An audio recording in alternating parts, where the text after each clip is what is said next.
You're listening to VK Career Conversations with Val. The reason I decided to do this is that we all come from a place of insecurity or just not knowing where we want to go with our career.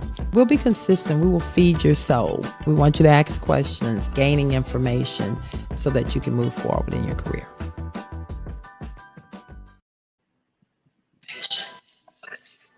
Hello. How are you doing?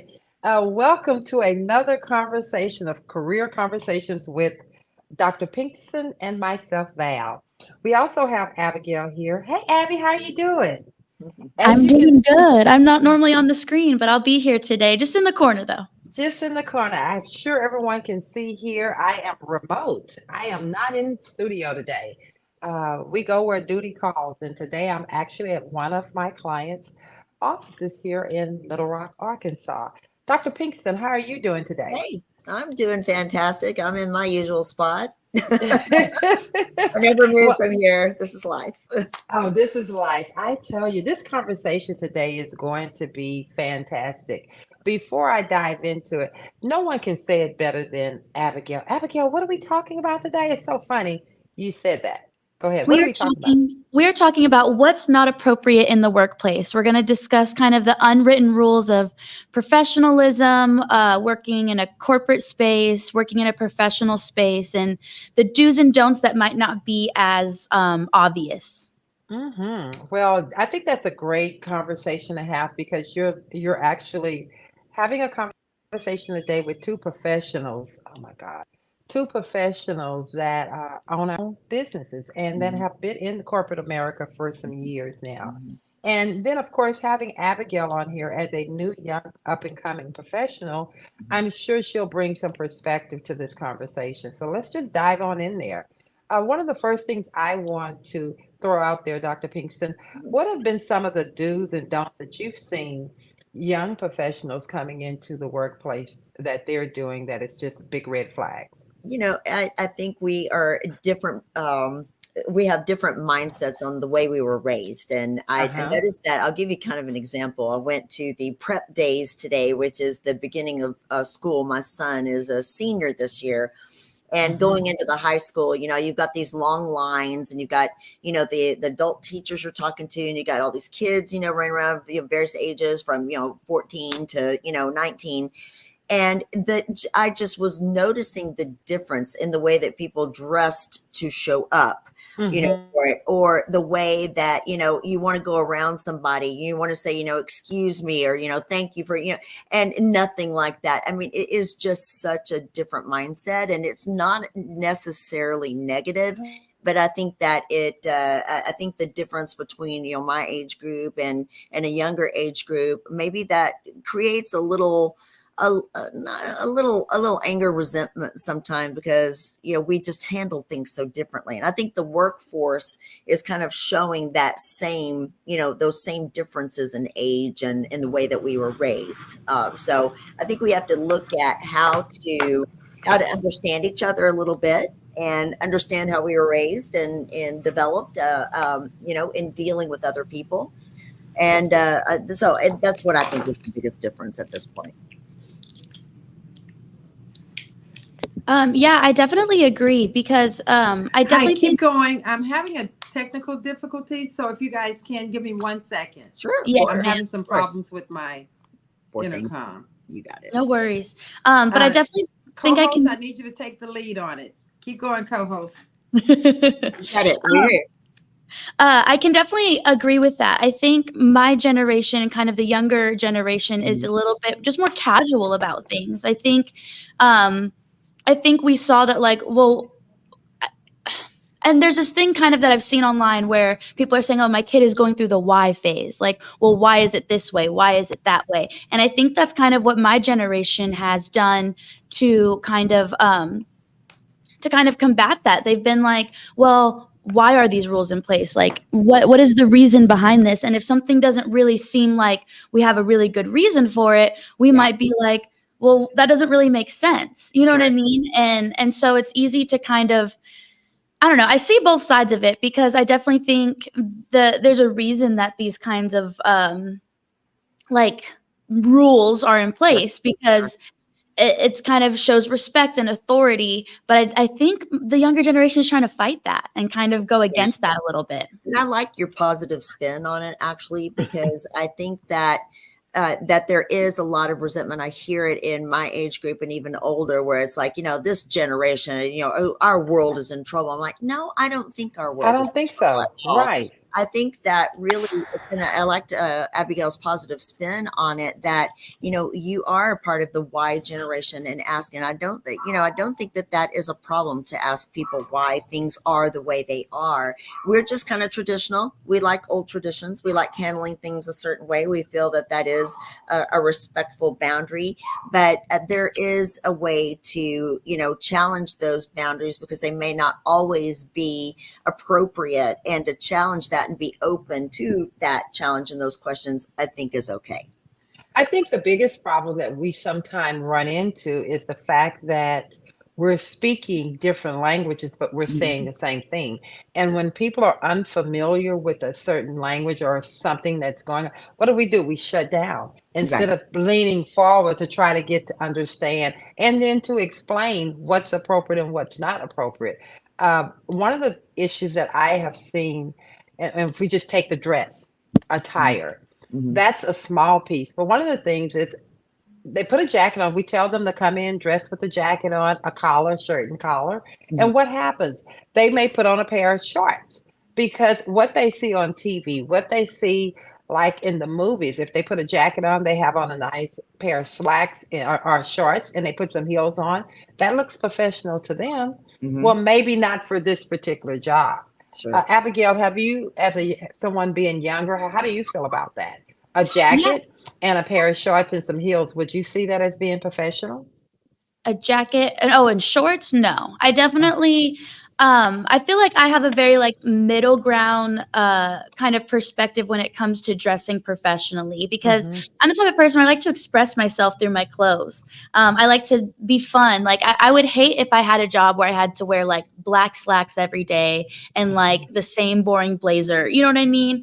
And so but I also see the value in, first impressions matter. And the way you look is, unfortunately, in our society, is going to play a role in how people treat you. And when you're working for a company, you represent that company. Whether you like it or not, you are representing something bigger than yourself everywhere you go.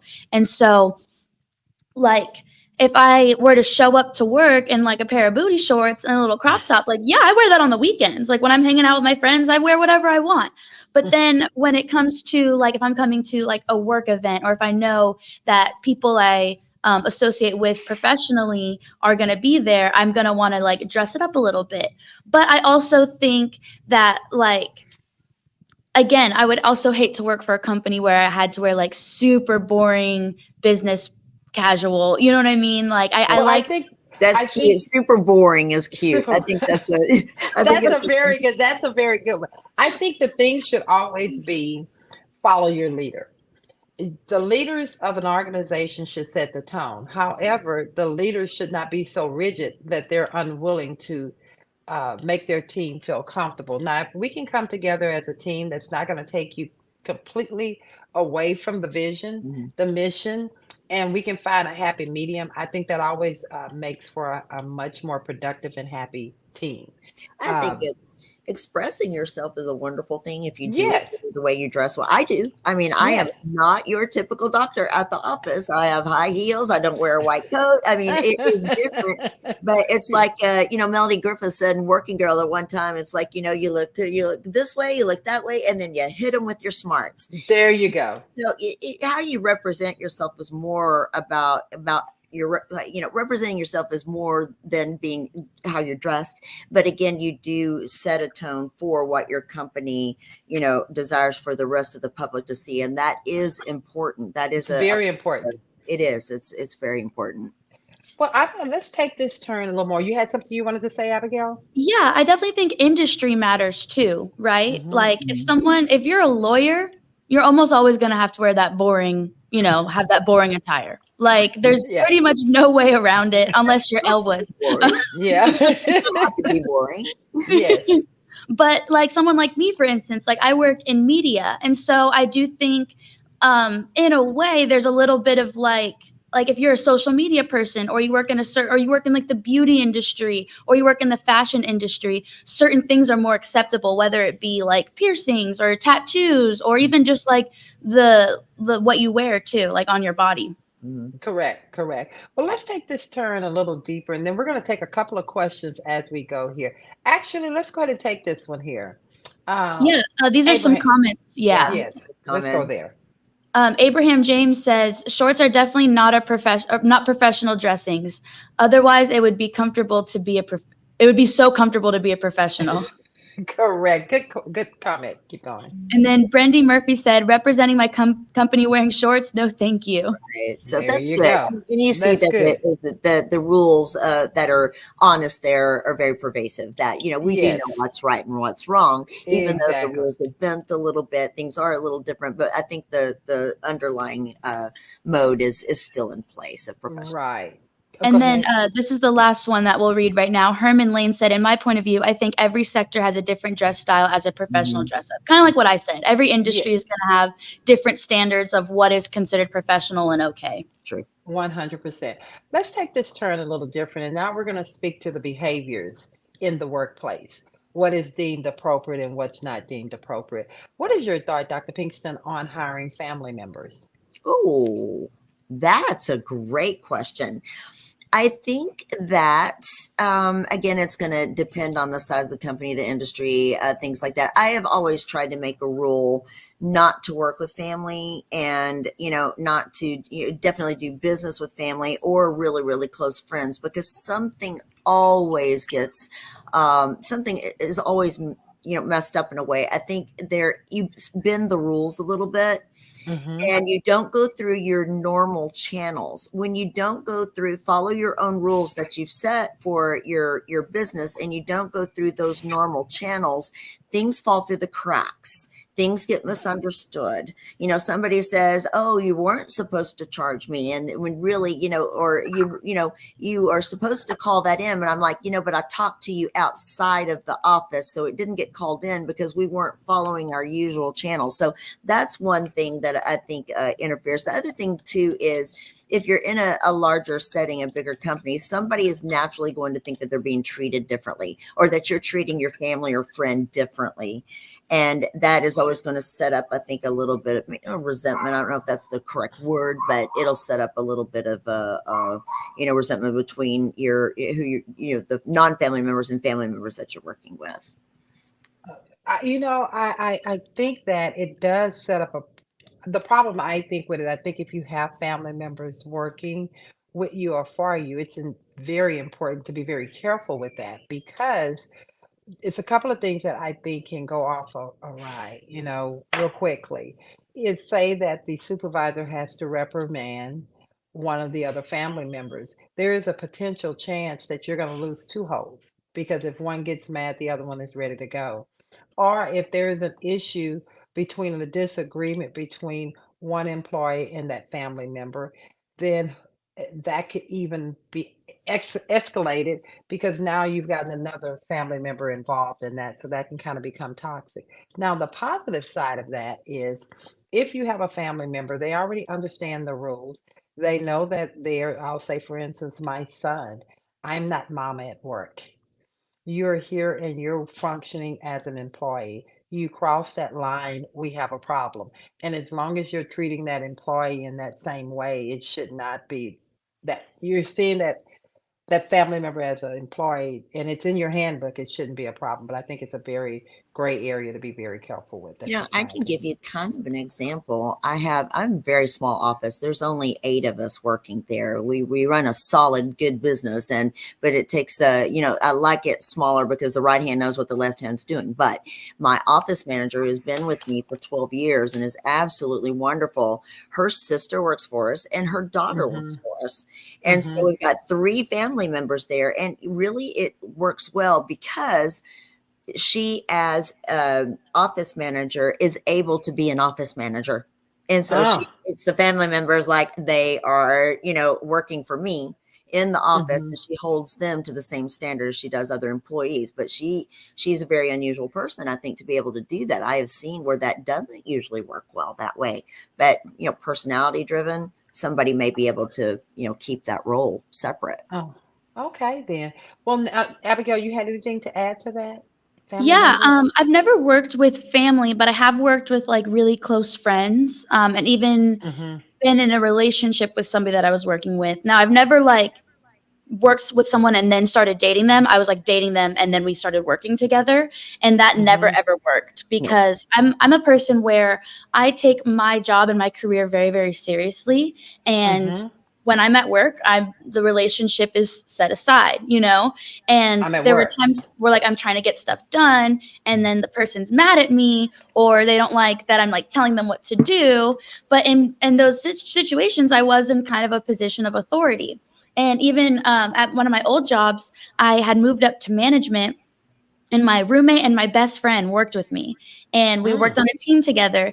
And there were just times where I felt like I wasn't being like listened to or like respected in a way, because like she was like, well, why would I listen to you, and blah blah blah, or she didn't Eggs. understand why I was giving the direction I was giving, and because she wasn't in a position of authority, and it made things very difficult. So I can't imagine like with working with a family member, if it was difficult working with a close friend. I can't Mm-hmm. imagine working with family. Sure. Great point. Great point. I'm going to turn this even further. We're going to keep going down and then we'll come back with some questions because I know that there are some professionals out there, or young professionals and even older professionals that are dealing with stuff. Let's talk about when in the workplace, when is it appropriate or is it appropriate to provide a gift for one employee versus for the entire group? Mm-mm. Dr. Pinkston, how would you handle that? Okay. So there's kind of two ways to look at this. And, you have to be very cautious about singling people out. Hmm. Now, I think that it used to not be as big of a problem until we entered in. This is kind of my children's, age group where everybody gets a trophy. It Hmm. doesn't matter how well you did at the soccer game or did Hmm. for everybody gets a trophy.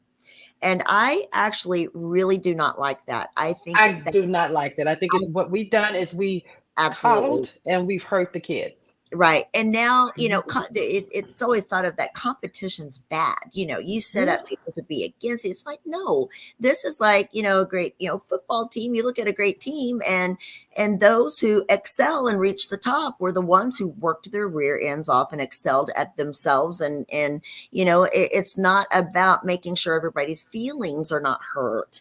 But given that we are kind of in that mode and mindset now, if you do in a workspace, and I see this even in my own small business, that, I can tell people, hey, you did a great job today. I'm going to single you out because really you did very well. But if I'm going to start giving gifts or something, everybody's going to have to get one. Now, do they have to be an equal gift? My office manager gets $100. The next person in line that was there the longest seniority wise gets 50. And then, somebody's only been there for 2 weeks might get 25. I mean, that's just an example.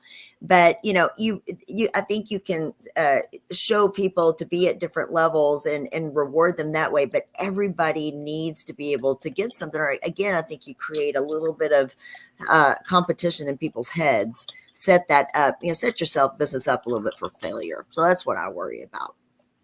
okay. Okay. I agree. So when I think of that, I think I'm sorry, I on my face. When I think of that, I think about how that impacts it from a consultant standpoint for myself. Mm-hmm. I'm in a position where I have to advise businesses and clients of what are best practices and what are really bad. And I think sometime, and the larger the company is and the more it grows, you kind of have to move out of the ma and pa kind of setting. Now Absolutely. you're in here with the big dog. And so what happens is, just like you said, everybody doesn't get a trophy when you're doing something for your team and you have special team members that are on the team that excel, you still recognize your team because they may be excelling from what they're doing right now or that particular project, but I'm sure they didn't work on that project alone. Absolutely. So I think when you can, what I would recommend you doing, as I've recommended my clients to do something for the department. Mm-hmm. If you can't do so, and then if you want to you can do a high achiever certificate or something like that. or you can do a special certificate. Choose a employee of the month, a department lead of the month, or something like that, where you're giving everyone the opportunity to grow and excel. But when you Mhm. single one particular employee out, you may not know, and they may not be from that department that did something, but they may not know what that employee's position is in that department with that leader or that manager, which can cause a whole nother problem. Right. And there's always somebody behind helping, Yes. in the reserves, but it is definitely, it is important to give people recognition. They do need that. Yes. But Hmm. you absolutely have to be very, very cautious about, over celebrating one person against what many others have contributed as well. And you just have to do it, approach it, like you say, from an aspect of mom and pop. I like the way you said that, Yeah. because in a small atmosphere, you can kind of do those things. But in a larger atmosphere like that, you really have to be careful. You have to be very careful. Let's talk about some of the pitfalls that we have stepped into in our younger days of management. I'll put myself out there. I remember when I had probably been in management less than a year or so, and I wanted to make sure everybody liked me. Oh yeah. And so what I did, I wanted to be the popular manager. So I didn't say anything about them in their lunch breaks when they would take extended lunches because it worked so hard in my face and everything that I thought was okay. But the moment it became a problem with a problem employee, now when I had to go back and deal with it, I ended up having to defend myself in HR, and guess who was wrong? I was. Because now this one employee who happens to be new, and it wasn't that I was trying to single her out, but she was horrible in so many other ways. But I used the issue of her returning back to lunch on time when in fact the whole department was doing it. So guess what? I singled her out. I learned quickly you don't do that. So have you had any of those Oh instances? gosh, early on, I have, it's funny because my husband and I were in practice, together as business partners, of course, running the practice. Even when we got divorced, and even now, we are still running a business together. It works very well. Don't ask. It works very well. And no, there wasn't manipulation involved. It really is working. But Mhm. the problem is he was always kind of the bad guy, and I was Mhm. always the good guy. And I would set things up to where, and I was like, I wanted approval. I wanted to be the good guy. I wanted everybody Mhm. to like me. I wanted to make sure, because I felt like things would run better if I could just keep everybody happy. And then I started realizing that is not possible. It is not possible. Then I started making him look really bad. Yeah, Uh-huh. he had Yes. his moments, yes, indeed. Mhm. But you cannot do that, set him up with everybody else that way to always be the bad guy, because then, there's a whole, people are aligned with you, don't align with him. They don't follow his advice and respect him appropriately. And so I realized too that in trying to make everybody happy, I actually made everybody really unhappy. And I And think that goes into even in your personal life. The Mhm. person that is always saying no is the person that tend to be the one that people see as being difficult to work with. When in Right, fact, you're not difficult. You're just setting boundaries, and you still have to have boundaries in the workplace. right. Yeah, Yeah. absolutely. Go ahead, I Andrea. wanted to add to that because I remember I was in a position of authority. I had just come into a new location as a manager, and so I was trying to like kind of find my footing, and in terms of gaining the respect of the associates and stuff Mhm. like that. And we had at my old job we had like a point system. If you were late, you got half a point. If you missed work, you got a full point. Then once Mhm. you reach a certain number of points, you're supposed to be fired. And Mm, so I had noticed that a lot of people were showing up late, and my general manager was not firing these people. And so, which would, of course, people would abuse it then. They would just Mhm. always show up late yes, or never show up to work. And yes. then there came a point in time where she was like, I told her, I said, oh, so and so, used their last point. What should I do? She goes, well, fire them. And I said, I'm not doing that.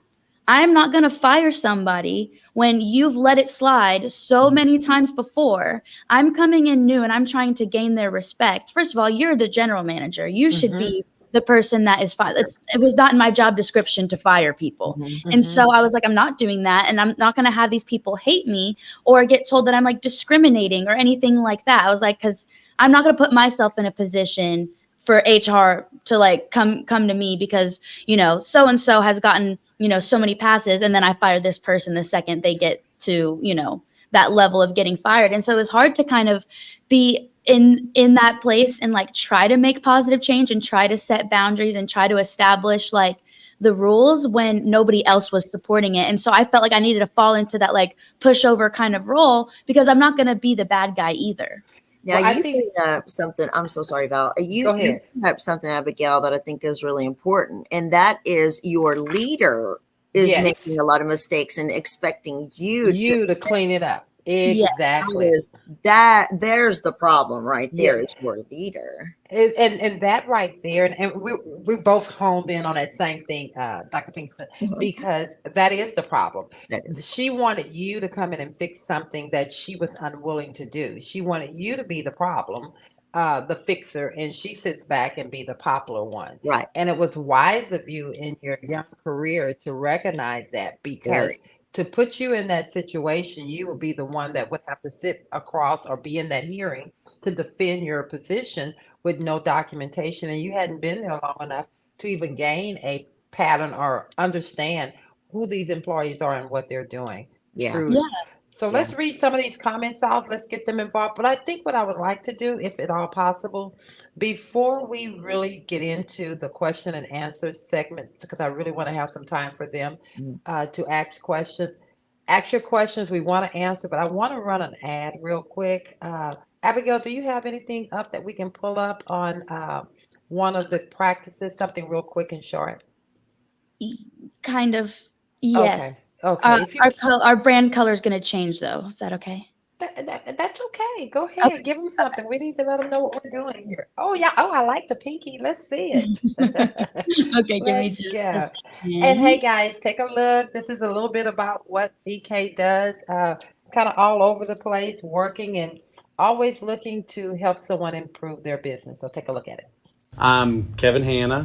I'm the CEO and the founder of APS.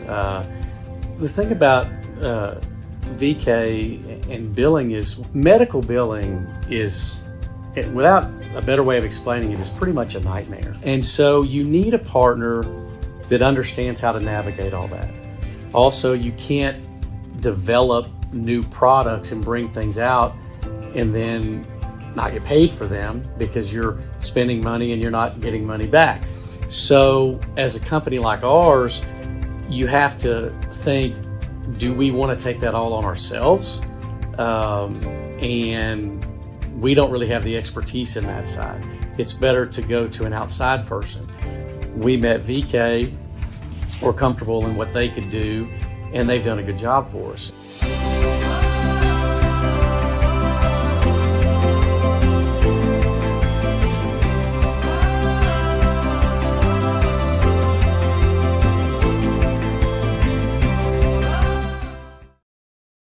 Thank you, thank you, thank you.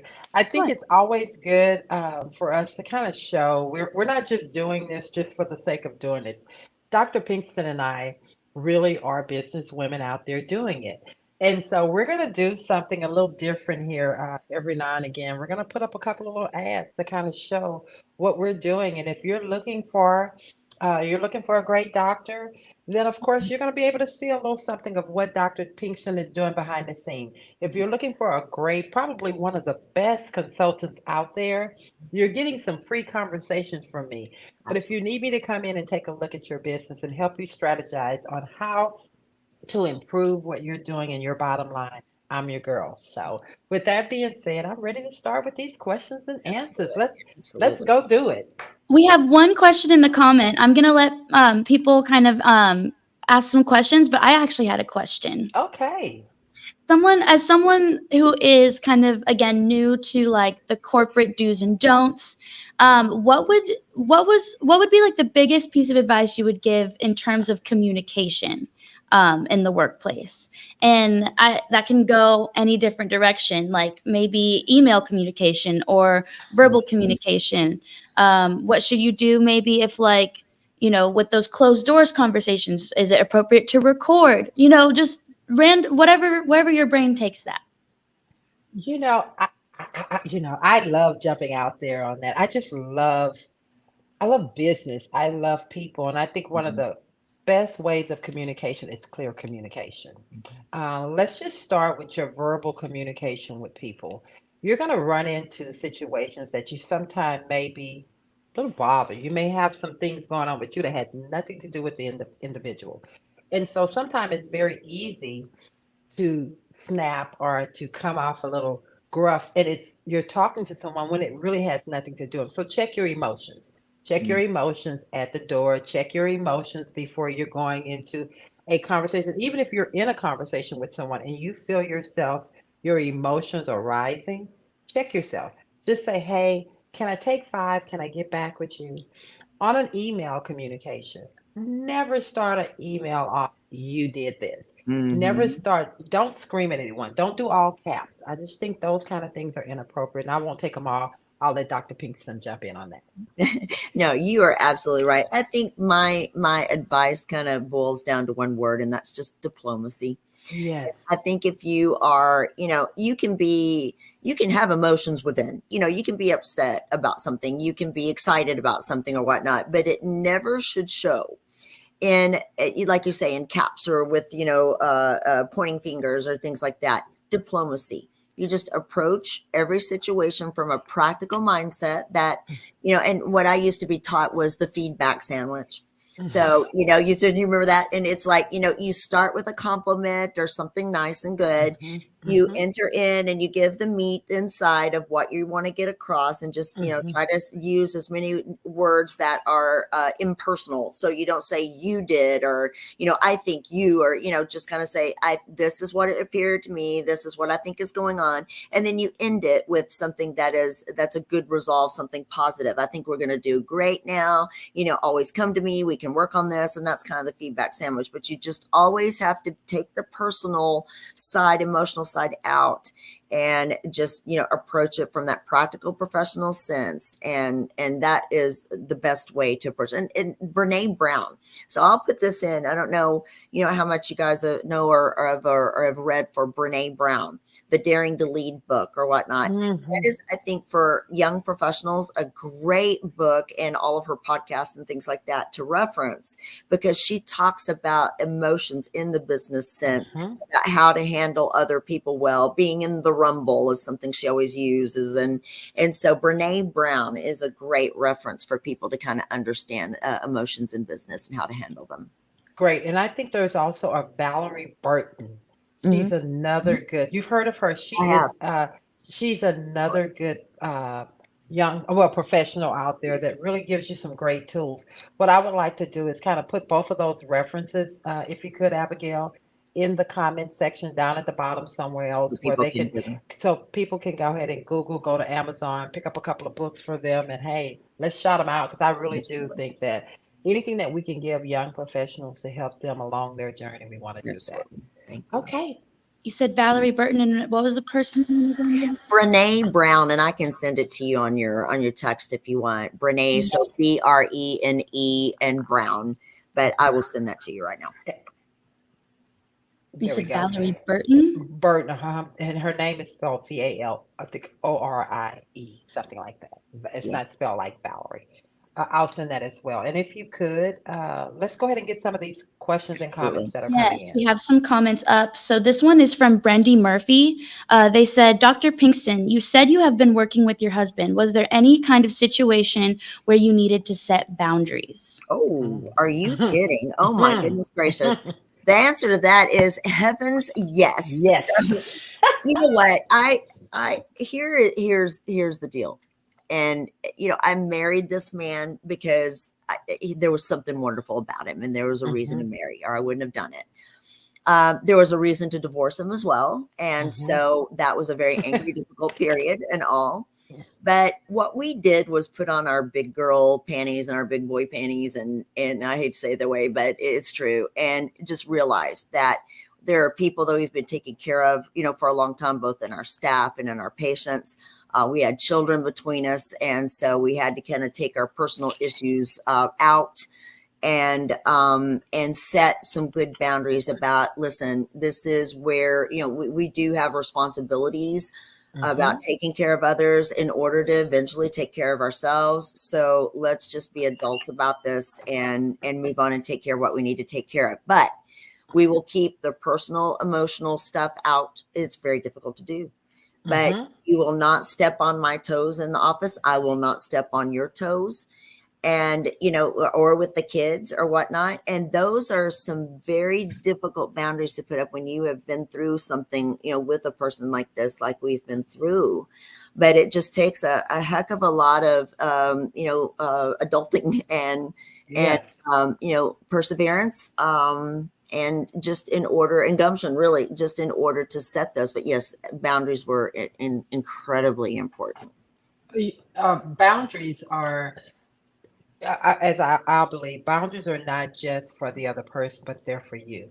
Absolutely. Because you'll find yourself twisted up in a knot trying to make everybody and everything okay. Right. And you're the one you can't do it. And you're the one that will end up being toxic. So, literally. Well said. Well said. Yes. Next, Abigail. We have another question from Neville Washington. They said, "Hey, Neville, how you doing? I love to see you, Neville. You support us on our other platform, and you're always here when we get on this show. Right. So thanks, Neville, for always reaching out and sharing. Go ahead." "When you guys started your career first, what was the most forbidden thing in the workplace for you?" I guess what's something, I kind of want to spin that a little bit. What's something that isn't necessarily right or wrong, but you just don't like it? Okay, I'll let you go first. Thank you.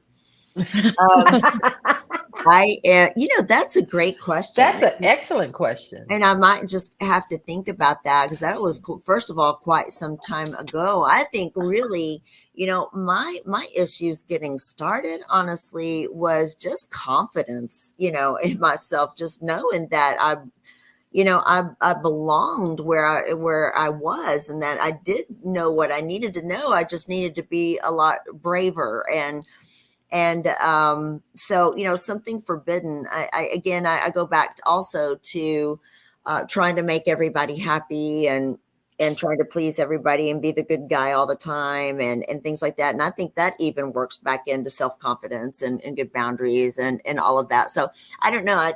I'm sure Val is going to spark some wonderful thought in my mind as to. Well, I think for me, I think that's great what you said, but I think for me, one of the forbidden things for me in the workplace is probably, even when I first started, it's probably still there now, is I don't get too common.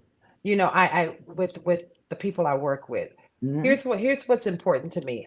I have a relationship. I gain a true, authentic caring for the people that I work with. Yeah. But one of the things that is so important as a good leader, you can't cross that line. Right. When you start to befriend them, and it's hard to do. Yeah. You end up setting yourself up and setting the employee up for failure, because what you end up doing is you're saying to the employee, on one hand, "I'm your friend. Yeah. Tell me everything. Let's do this. Let's hang out. Let's do this." And then when they're in the workplace, you've already let your guards down. You've allowed them to let their guards down. And then in the workplace, you're coming over here and you're trying to manage them.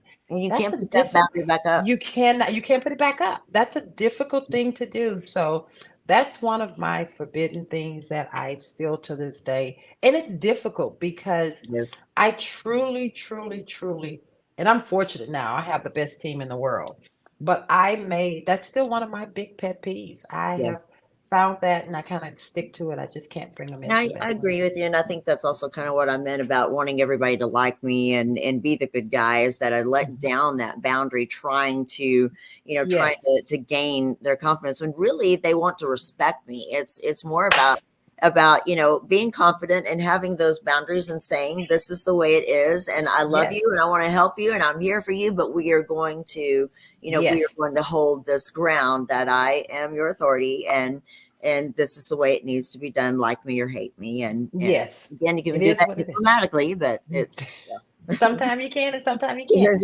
Okay. That was a great question. Next. All right, the next one is from Mike Wills. This is kind of going back to working with family.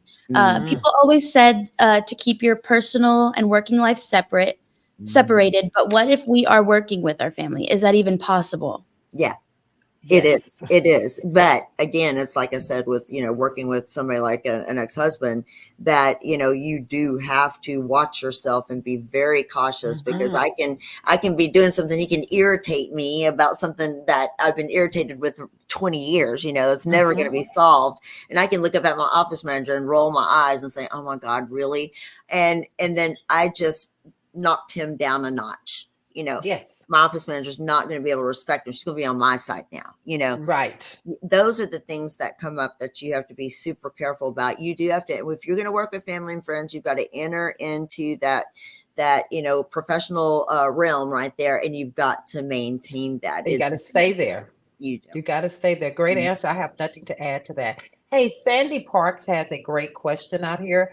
If you could read, I think she's over on YouTube. So let's Mhm. go Have ahead. you ever felt being stabbed from behind during your working life? Honey, I'm so glad I grabbed that, Sandy. Thanks for that question, that statement. Yes, Yeah, I have been stabbed from behind, yeah, and that goes back to feeling the need to want to have people like you. yeah, And so you end up sharing too much. yeah, You end up opening up the doors in ways that you shouldn't. yeah. And so, people come in with their own hidden agenda, and you're just so grateful to have someone there. And when you're in that vulnerable place, they're just sucking it up. Right. And when you least expect it, and most of the time, it's when you're going to have to deal with them from a disciplinary issue, or it may be a colleague. It may be someone that is just looking to one up you. It's going to come out. So, Hmm. yes, I have. And how do And I we deal with are. it? Yeah. Yes, Expect it. All I can say yes, is just it's expect expected. it. It will happen. And people are not inherently bad, but there is an inherent feeling that some people cannot deal with on from a jealousy standpoint or a greed standpoint. I think those are ultimately the two evils that exist in good people, even. But Right.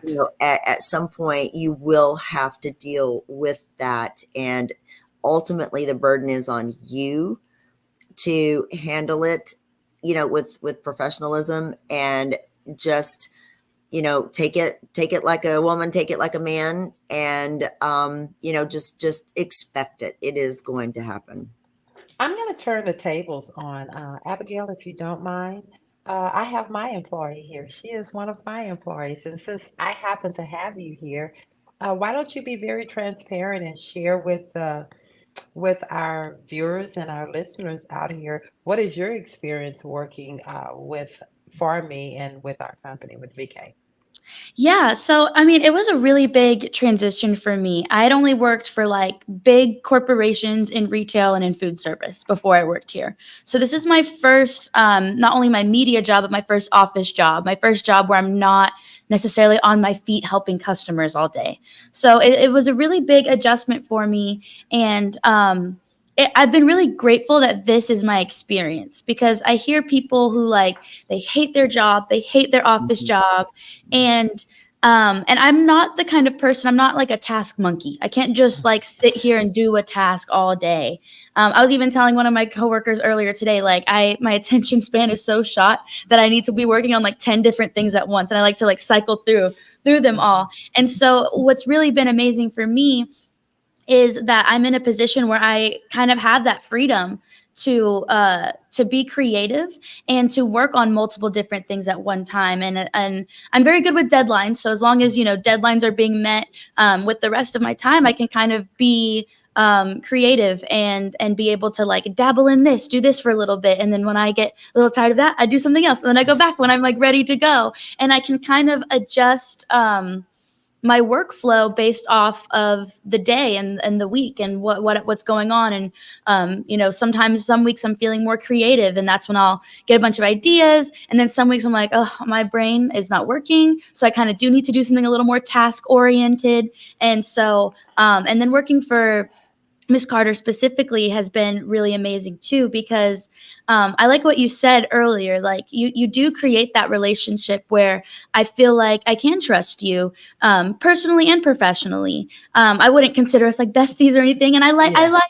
I like having that. I like having a work and life separate. Mhm. And I feel like Miss Carter, like she's the type of person where if I'm feeling off, rather than being like, well, pick it up, get to work, she'll sit me down and let me talk about what's going on and how I'm feeling. And I'm able to release any of that anxiety. And then I'm able to go back to work and do what I need to do. And I feel like we have a lot of trust between each other. She trusts me and I trust her. And that is something I hadn't really experienced before. I always felt like, someone was maybe watching over my shoulder, like all those kinds of things. And so I really like that I've been working for almost a year now, actually, and Mhm. we've really developed a really good working relationship and trust. And You have I each feel like other's back. It sounds like to me you just have each other's back. And we Yes. 100% have each other's back. Like I know that Yes. she's always looking out for me, good or and she knows bad. I'm always looking out for Good. her, good or bad. Yes. Yeah, Yes. What exactly. I didn't when I asked you to speak, I didn't ask you to just kind of make my head get bigger. But thank you. No, what I really wanted to do was really let someone really get a peep into what corporate America should look like Mhm. versus of all of the negative stuff that goes on. When you find that thing that you enjoy doing, and Dr. Pinkston, please jump in. When you find that thing that you enjoy doing, it's no longer a job. It Right. becomes a passion. And so that goes in front of you, and you just naturally are going to work and build and do what you have to Yeah. do. And it's not going to feel like you can't breathe, like you Right. can't. And so you're going to naturally put off this aura that people can trust you. Right. I travel, I'm out of the office more than I'm in, but my business never stops. So that's because I have an amazing team. And thank you, Mm. Abigail. You know, Dr. Pinkston. Yeah, I've always basically told my children, do something, pick something, a career or whatnot, a job that you absolutely love, because you're going to be doing it all the time. It's going to Yes. overtake your life. It shouldn't, but it typically does. So always pick something in a place that you love. Don't settle for less. Right. And I think that atmosphere that is best in corporate America of any type is where you just have good, strong leaders and people who you can, look up to and learn from, who are always developing you from a good Yes. or bad standpoint. You're not perfect. Exactly. They want you to develop, so they'll point out the things that maybe you're not doing right, but they'll give you an answer as to how to correct it and make it. That's a great leader. So that That's a is what great leader. your leadership is ultimately, I think, the, Yes. the deal. So Val sounds like a great leader, and that's why you are perched and happy where you are. And I think it's just that Well, leadership. thank you. Dr. Pinkston, I'm going to do something. I'm always throwing a curveball in something. So, our next show, I'm going to ask that Dr. Pinkston bring on one of her Oh, employees okay, so that they can throw some questions. We can throw some questions. Our listeners can throw some questions because it may be someone that's looking to do healthcare, hmm, and they may want to ask, "What's the experience of your employee?" sure, They are, how do they work? How do they navigate working with a doctor that has so many demands? And is this doctor easy to work with? What happens when she's not, when she's stressed out? And then I'm going to also have them ask questions about working in corporate America, sure. working with um, I do think sometime would you say I'm high strung or would you say I'm low strung? How would you describe me, Abigail? Well, first and foremost, my favorite word to describe you is you're a diva. Okay. Miss Carter Great, very much, great. she likes things exactly how she likes them. She is very particular. But I wouldn't say like high strung. I would Okay. say you're very understanding at the same time. Like you may want something a certain way, but you're not gonna like beat somebody up because it's not. You know what I mean? Like you're very Yes. good at giving feedback and saying, okay, this is what I want, and like this is what needs to be tweaked, and it's very just like objective. Like Mhm, it's very difficult for me to like take anything like that from her personally, because I mhm. know how she is, and I know that we trust each other, and I know that if if she's unhappy with something I produce, it's nothing I did wrong. It just needs to be done again. I don't know if I would use high strung. Okay, well, I like that. So next segment we're gonna bring our employees on and we're gonna let Yeah. them give some feedback. I think that's a great way because I think what's happening, the whole thing that's going on in the workplace right now is we want to help to create a healthy work environment for people, even if we start with ourselves Sure. and they start with them. So how do y'all feel about that conversation? Hey guys, put some comments down there. What do you think about that?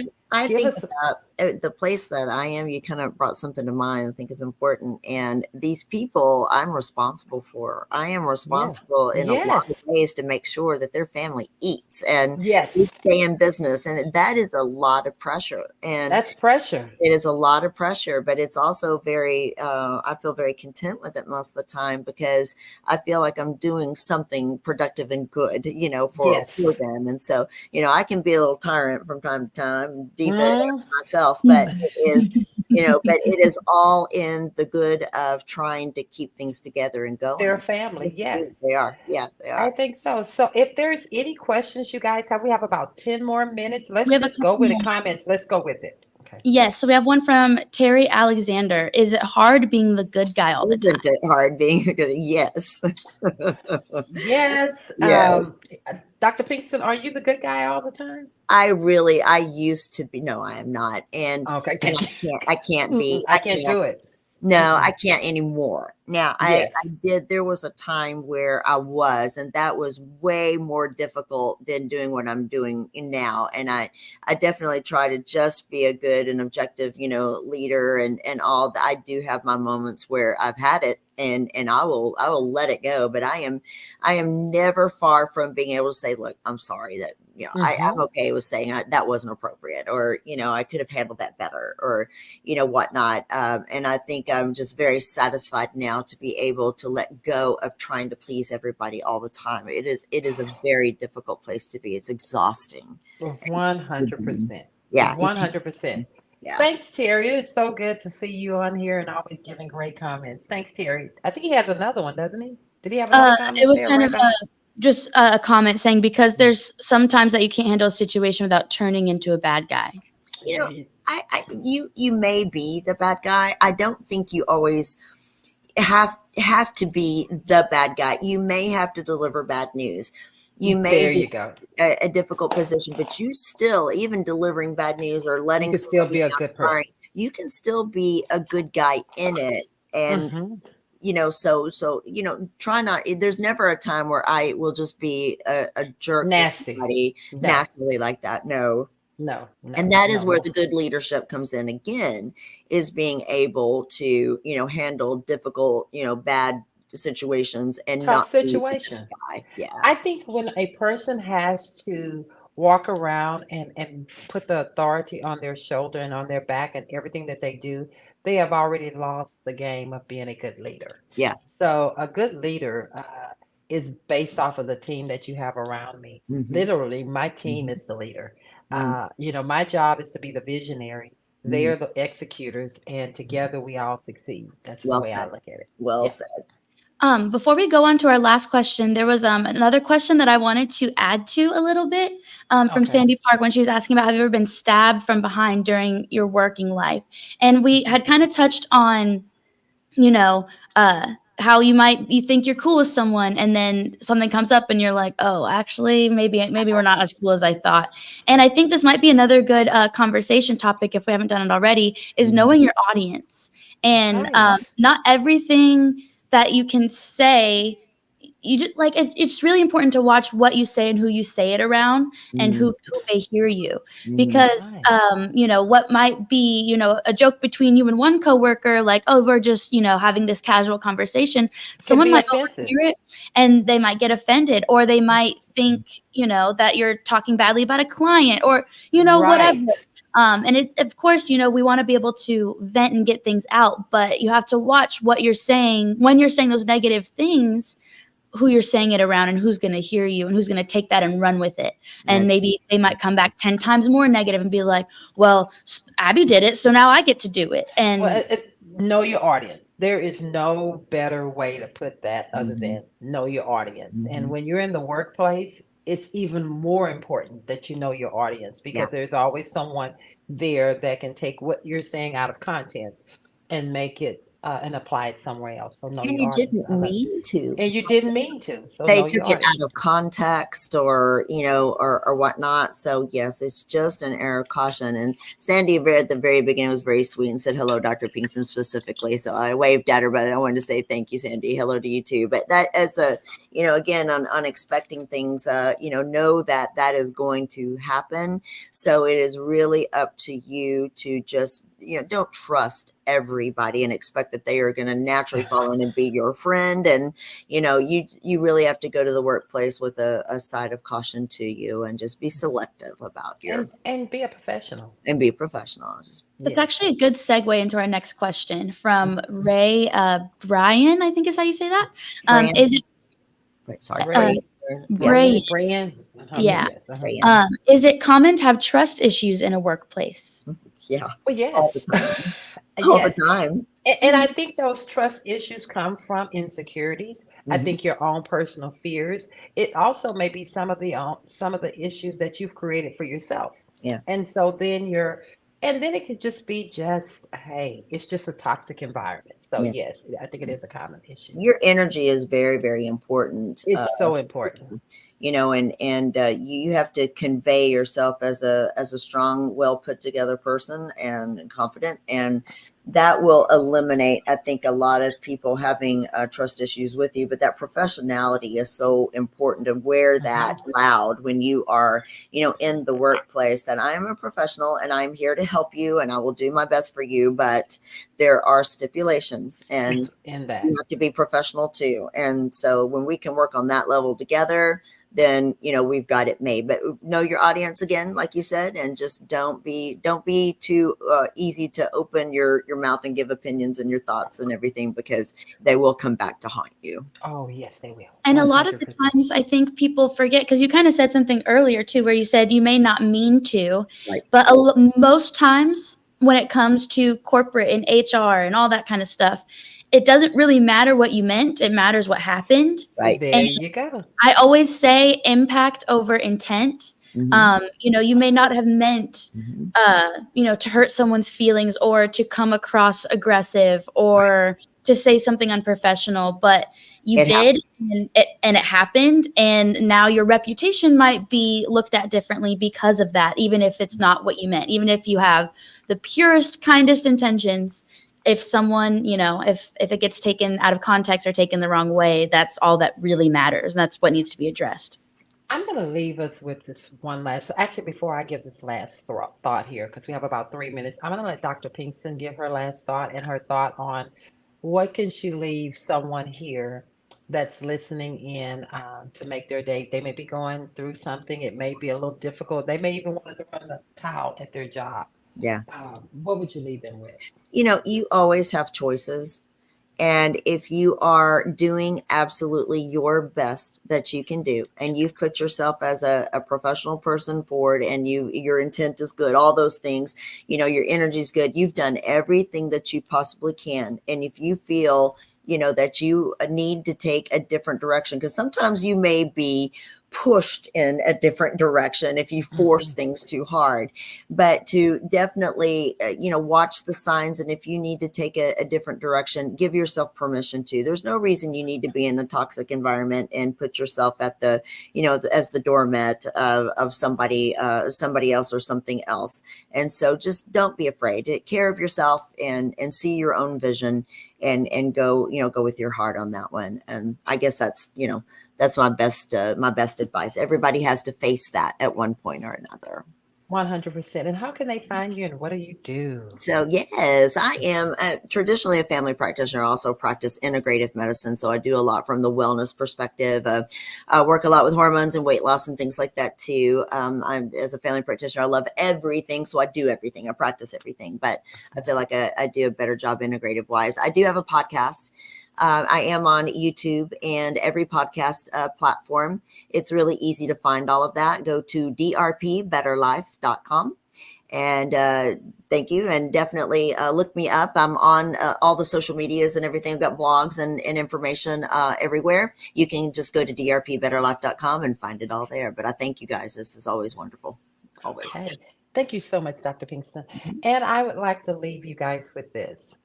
In everything that you do it well, but also do it from a respect Mhm. for yourself first and then for others.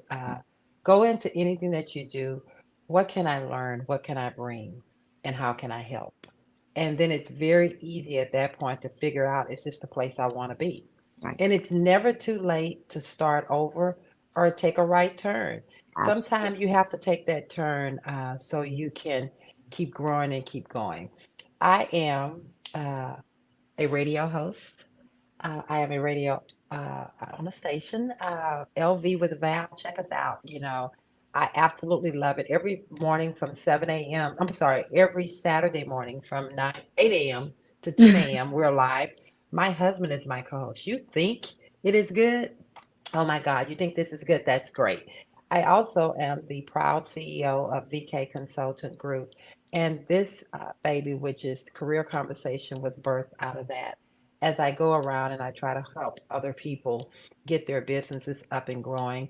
And I have met some amazing people, but I've also seen other people sitting behind the desk that are just unhappy and just not knowing where to go. And it was just dropped in my spirit. Well, why don't you start a conversation with helping people figure out what's their next move. So, again, thanks, Abigail, for putting it up on the screen, how they can find us. And again, until next time, Dr. Pinkston, I love you. I absolutely enjoy getting on here with you. You are the best co Thank you. host ever. Thank Until you. next time, guys, bye. Bye, everybody.